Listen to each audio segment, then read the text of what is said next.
बिस्मिल्लाहिर्रहमानिर्रहीम। अस्सलाम वालेकुम। उम्मीद करता हूँ कि तमाम दोस्त ठीक ठाक होंगे। मेरी आज की ये वीडियो उन तमाम दोस्तों के लिए है, तुलबा तालबात के लिए है जो कि माली मुश्किलात की वजह से अपनी तालीम मुकम्मल नहीं कर सकते। तो उनके लिए हुकूमत पाकिस्तान ने बिला सूद कर्ज़े की सहूलत फराम की है, जिसके ज़रिए वो अपनी तालीम की फ़ीस, हासिल के अखराजात और अपनी किताबों का ख़र्चा अदा कर सकते हैं। और इसकी अदायगी 10 साल की आसान अक़सात में होगी।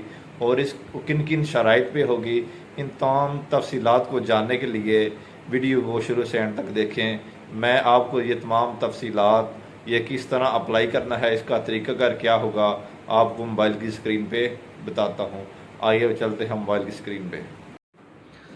हाँ जी, तो आप अपना गूगल क्रोम ओपन कर लें। तो आप ऊपर लिखें NBP स्टूडेंट लोन, ठीक है। मैं सर्च बार में लिख के सर्च करता हूँ।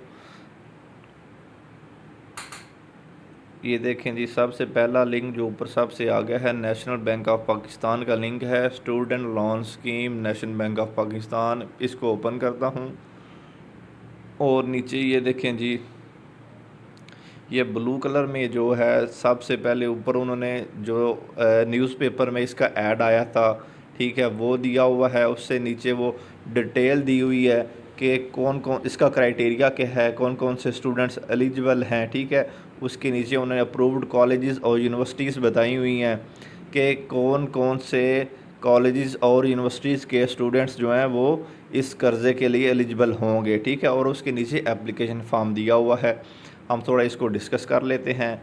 जो न्यूज़पेपर में ऐड दिया है इसको रहने देते हैं। उसके नीचे स्टूडेंट लोन स्कीम है, ठीक है, वो आप इसको ऊपर क्लिक करके इसको PDF फॉर्म में डाउनलोड कर लें, ठीक है। मेरे पास ऑलरेडी डाउनलोड है, मैं इसको ओपन करके आपको दिखाता हूँ ज़रा।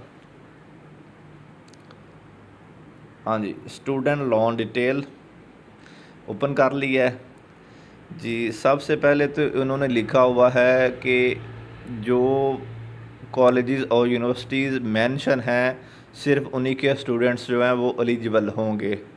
सेकंड नंबर पे उन्होंने लिखा हुआ है कि ग्रेजुएशन के लिए जो स्टूडेंट्स अप्लाई करेंगे उनकी उम्र 21 साल से ज़्यादा नहीं होनी चाहिए। जो पोस्ट ग्रेजुएशन के लिए अप्लाई करेंगे उनकी उम्र 31 साल से ज़्यादा नहीं होनी चाहिए। और जो PhD के स्टूडेंट्स कर्ज़े के लिए अप्लाई करेंगे उनकी उम्र 36 साल से ज़्यादा नहीं होनी चाहिए। एंड तीसरी चीज़ ये है कि 70% मार्क्स होने चाहिए उनके लास्ट पब्लिक एग्ज़ामिनेशन में, जो उन्होंने पिछले इम्तिहान दिए हैं उनमें से कम अज़ कम 70% उनके नंबर होने चाहिए, ठीक है ना।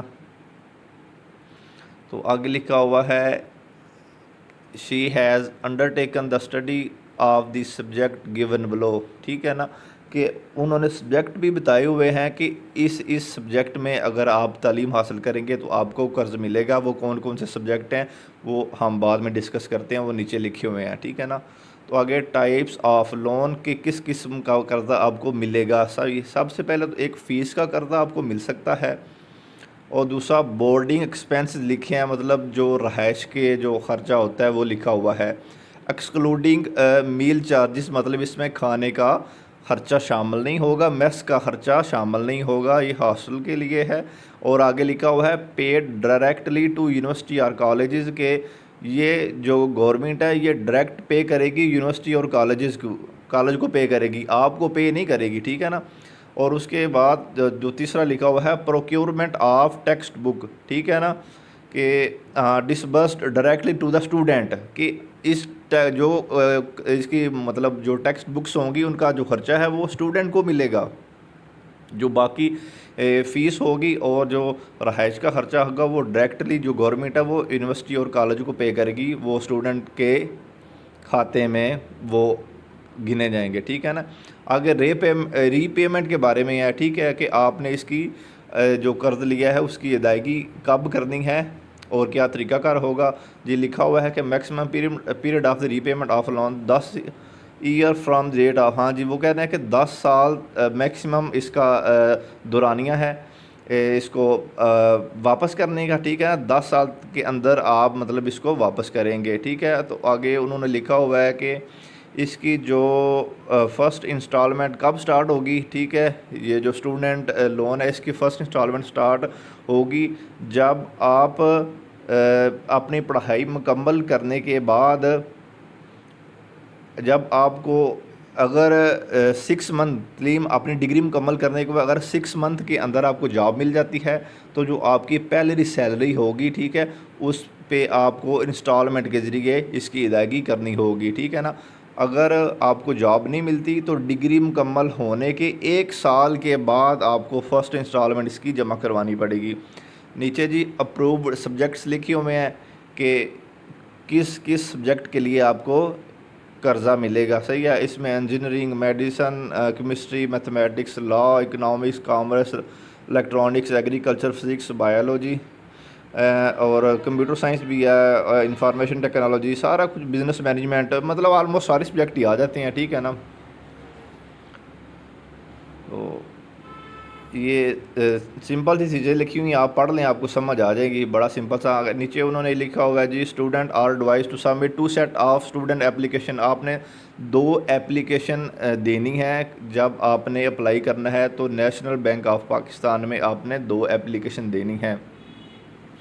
और आपने सबसे ज़रूरी चीज़ आपने याद रखनी है, 29 जुलाई लास्ट डेट है आपकी एप्लीकेशन। 29 जुलाई तक जो है वो बैंक तक पहुंच जानी चाहिए, ठीक है ना। आप 29 जुलाई के बाद एलिजिबल नहीं होंगे। 29 जुलाई लास्ट डेट है अप्लाई करने की।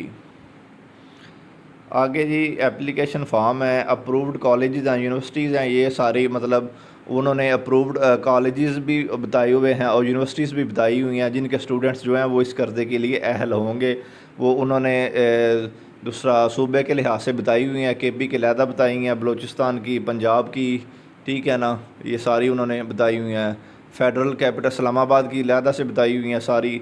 ये जो इस मतलब लिस्ट में जितने भी यूनिवर्सिटीज़ और कॉलेजेस हैं सिर्फ उनके स्टूडेंट्स जो हैं वो एलिजिबल होंगे। एंड तो थर्ड एप्लीकेशन फॉर्म था आगे जी, एप्लीकेशन फॉर्म है जी सिंपल सी चीज़ें हैं, सही है। आप देखेंगे आपको समझ आ जाएंगे। स्टूडेंट नेम, फादर नेम, शनाख्ती कार्ड स्टूडेंट का, मोहल्ला, एड्रेस वगैरह, ठीक है, ये लिखना है इसमें। और नीचे स्टूडेंट ने सिग्नेचर करने हैं और साथ ब्रांच मैनेजर के सिग्नेचर होंगे। अब नीचे एप्लीकेशन फॉर्म दिया हुआ है जिसमें आपने अपने मुकम्मल डिटेल देनी है। ये स्टूडेंट की डिटेल मुकम्मल है, ठीक है ना। वो किस दूसरा डिग्री के लिए वो कर्ज़ा लेना चाह रहा है, किस डिग्री में, उसका मतलब दुरानिया क्या होगा, 1 साल की है, 2 साल की डिग्री है, 4 साल की है, 5 साल की है, ये सारा। वो उसका एडमिशन डेट क्या होगी, उसकी कंप्लीशन डेट क्या होगी डिग्री की।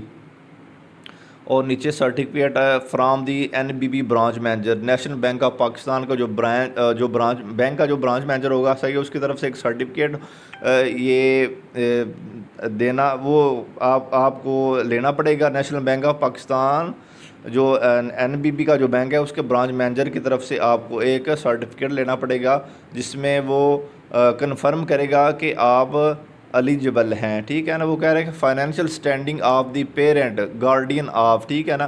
फाइनेंशियल स्टैंडिंग मतलब ये कि वो फाइनेंशियली इस सूरत हाल में है कि वो एलिजिबल हैं, ये उसमें वो कंफर्म करेगा इस सर्टिफिकेट में। और नीचे उन्होंने एक सर्टिफिकेट दिया हुआ है, ये आपने जो आपका अदारा होगा, तलीमी अदारा, यूनिवर्सिटी या कॉलेज, उसके हेड की तरफ से ये आपको सर्टिफिकेट लेना पड़ेगा जिसमें वो आपको आपके जो प्रोग्राम है, मतलब जो आपकी डिग्री है, उसका बताना पड़ेगा कि आपने इस वक्त एडमिशन लिया और आपकी इस वक्त डिग्री कंप्लीट होगी और ये आपकी फ़लाँ डिग्री है, ये सारी चीज़ें उसमें। और ये आपकी परसेंटेज, आपके जो मार्क्स हैं वो उसमें आप बताएंगे, वो सारा कुछ उसमें ये डिटेल देनी पड़ेगी, ठीक है ना। और बाकी जो इसके साथ अटैचमेंट्स हैं, ठीक है, वो आपने चीज़ें अटैच करनी है। डोमिसाइल है, कंप्यूटराइज शनाख्ती कार्ड है अपना, वालदैन का, ठीक है, attested copy of educational certificate 10वीं का है, 12वीं का, ये उसके बाद यूनिवर्सिटी की डिग्री, उसके बाद मार्कशीट या ट्रांसक्रिप्ट लास्ट एग्जामिनेशन की जो है वो देनी है। सिंपल सी चीज़ें हैं जी। तो आपने ये सारी चीज़ें क्लियर करके नेशनल बैंक ऑफ पाकिस्तान में जमा करवा देनी है। इंशाल्लाह आपको उम्मीद है समझ आ गई होगी। अगर आपको वीडियो अच्छी लगी है तो मेरे चैनल को सब्सक्राइब कर दें ताकि हर आने वाली नई वीडियो आप तक बआसानी पहुँच सके। अल्लाह आपका हामी नासर हो। जज़ाकल्लाह।